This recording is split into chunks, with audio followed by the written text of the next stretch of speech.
thinking that at the very, very end, he might have considered running to e4 and d3, like going away and saying, okay, let me like try to find another way to win this. So I think he was really unhappy with the repetition. Fabi escaped with one in that one. That's all I got to say. Yeah, he got away with one. He still hasn't gotten his first win, so whoever's predicting it to get that diamond membership I offered, I guess we're back to the drawing board. You were right, by the way. The idea of the king running away from the f-pawn was the winning plan for Magnus, but that was really tricky, and it shows you how tough those endgames are. We have the luxury of the engine and the eval bar, but that is just, it's so weird to see a single subtle thing change the evaluation altogether, you know? Mm-hmm. Yeah, and maybe the good thing for the players, Danny, is they don't know that. It would be much more annoying if I knew that I was oscillated between a draw and a win for about 10 moves there at the end of the game. Instead, maybe Magnus is slightly annoyed with the repetition, and that's about it, and they can just focus on the next game. Yeah. All right, well, the next game is here. Fabiano looking for his first win of the match, his first win in a long time against Magnus in terms of the Speed Chess Championship. So I'm liking his chances here again. I like the opening again better than maybe some he's had before. Although that back rank is worrying me.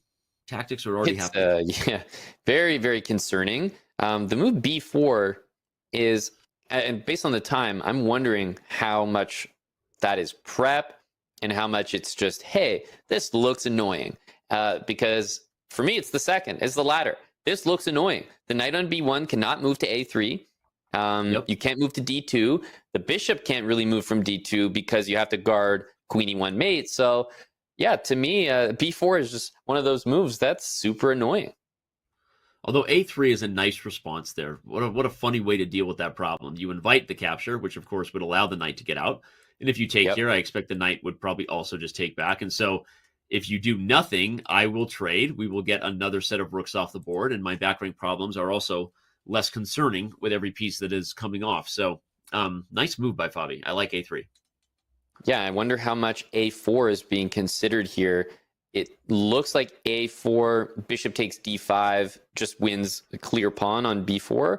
But okay, gives up a lot of light squares as well. So that could be like some weird practical decision. And, if the bishop moves, then maybe b3 and you keep it locked up. So yeah, something I like about this a4 move. Yeah, and Magnus agrees with you. He thinks it's a worthy pawn sack, although I see people in chat rooting for that diamond membership. They predicted maybe, although I don't think it is fair for everyone to get one if everyone just keeps predicting the next game. So I'm going to have to think about my own contest I just invented because I don't know how that's going to work. We might just have to give it to the first person who got it right after all. We'll see. Yeah, there's a reason smarter people than me come up with the contest that we do, and they don't give me the microphone that often. So there you go. H5. So queen takes h5, queen e4, I'm assuming. Yep. That's got to be it. And you're getting in there. It's not about forced mate. It's just, let's say you play f3 or something against that. Like, yeah, I don't know. Things are getting a little bit weird here. Pawn to f3. You did this, like, now the queen just comes in because the queen doesn't guard it anymore, right? Yeah, and queen d5 is being hit. So in that line, f3, queen e2, queen takes d5, right? There's a whole bishop hanging. Check first. Oh, wait. Oh, hold on a second.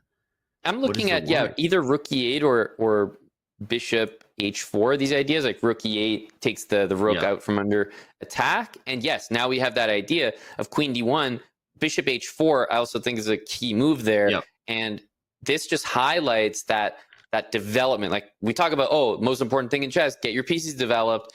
This is what we're talking about. Rook a1, knight b1, bishop d2 are all in each other's way, and there's just no time to get everyone out.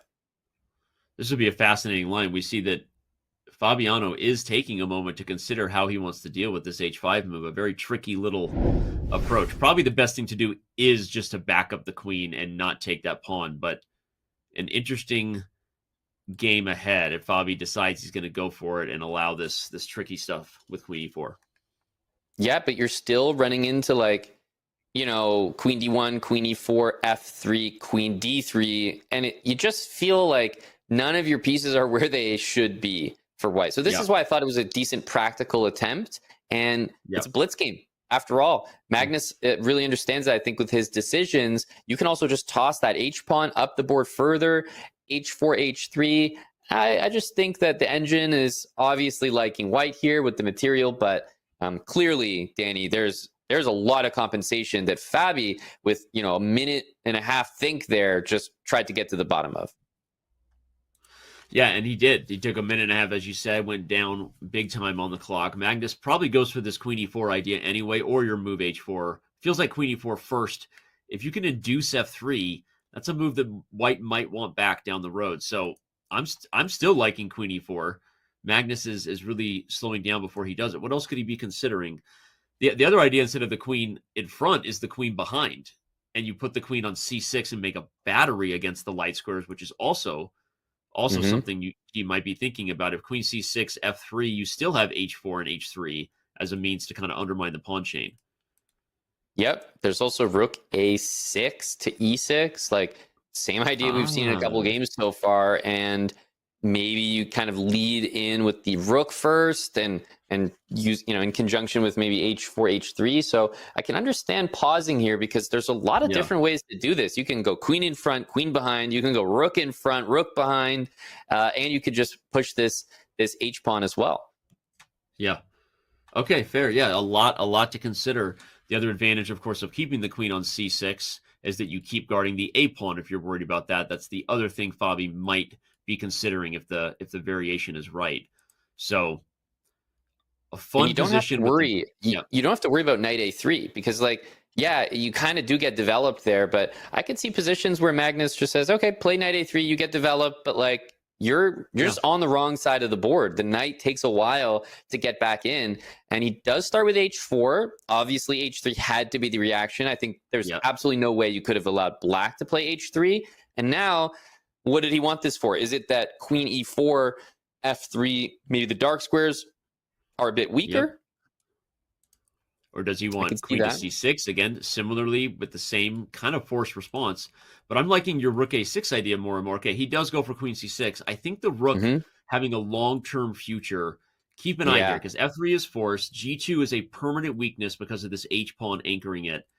So I'm going to use the word alpha zero, Amon. This feels like the kind of game you could see from the way the long-term pawn sacrifices were being played in some of those epic games that we saw for the first time by Alpha Zero against Stockfish long ago. It really does feel that way. This is such a fascinating way for Magnus to play the position down a pawn, but with just long-term pressure all over the board.